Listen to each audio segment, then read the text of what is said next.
A very good morning, is it? Very good morning.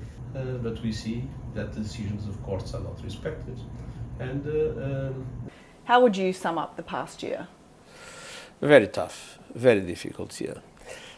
We live in a world that is a chaotic world. On one hand, we have a multiplication of conflicts, some of them extremely serious. Ukraine, Gaza, and they seem stuck with no political solution in sight. On the other hand, we see climate change that is not under control. On the contrary, we have not yet adopted the measures that are necessary to make sure that we keep 1.5 degrees as the limit of temperature growth, and the consequences are being seen. I just came from the Pacific, where the sea level rise is becoming a major concern. Two leaders, or one army and one group of militias, with two leaders. In the case of Gaza, let's be clear, we must condemn firmly what was the horrible terror attacks that Hamas has produced. But then afterwards, we have witnessed a series of military interventions by Israel in Gaza with a level of death and destruction that has no parallel in my times as Secretary General, and with very dramatic violations of international humanitarian law and total absence of an effective protection of civilians. The Hamas also committed several violations of international humanitarian law, and there is the absolutely horrendous question of the hostages, but it is clear that what's happening in Gaza is totally unacceptable. Yeah. Then you have 15%.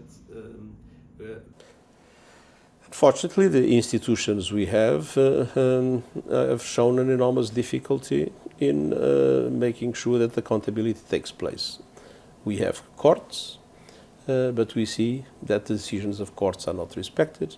And it is this kind of limbo of accountability that is totally unacceptable, and that requires also a serious reflection, namely in the context of the Summit of the Future and in the context of all attempts to do a serious reform of our institutions.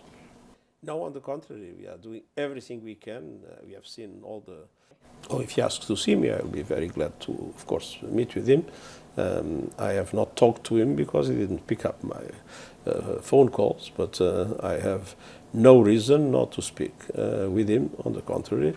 So if he comes to New York and he asks to see me, I will be very glad to receive him. And that has a problem of effectiveness, and it needs to be reformed. Well, I think that any expansion of the war in Ukraine is an absolutely dramatic development. And for the UN, we have not the power to solve the problem, but we have a voice and we have a principled position. And for us, it's very clear that the war must end, but that the war must end in line with the UN Charter, in line with international law, and with respect for the territorial integrity of the Ukraine. You have a Bretton Woods system that now is too small. It again corresponds, even with some adjustments, to the reality of the Second World War. I don't think peacekeeping is the best solution in a situation like this.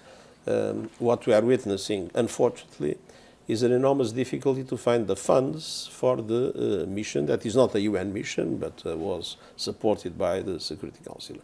And I have to say that I find it a scandal that it has been so difficult to mobilize funds for such a dramatic situation of suffering of people.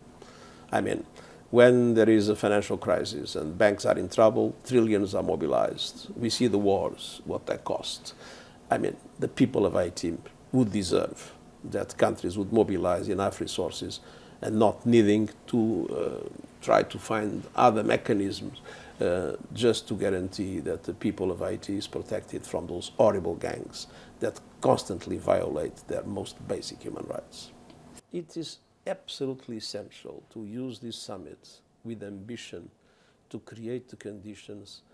We are ready to deal with any president of any country that is a member state of the United Nations. And of course, it's not for us to decide who is going to rule the United States. We recognize the United States is a fundamental partner of the UN, but obviously we are ready to work in all circumstances in defense of the values of the Charter and of the values of the UN for a much more adequate governance to the world of today. Peace and security. It will survive, but of course it will probably survive severely undermined. There is now a serious risk of overshooting in relation to the 1.5 degrees, 80% chances of 1 year overshooting in the present decade. Of course, that is not a disaster because it means it can be reversed, but we absolutely need to have a determined political will to reduce emissions drastically in this decade and to end this complete addiction to fossil fuels.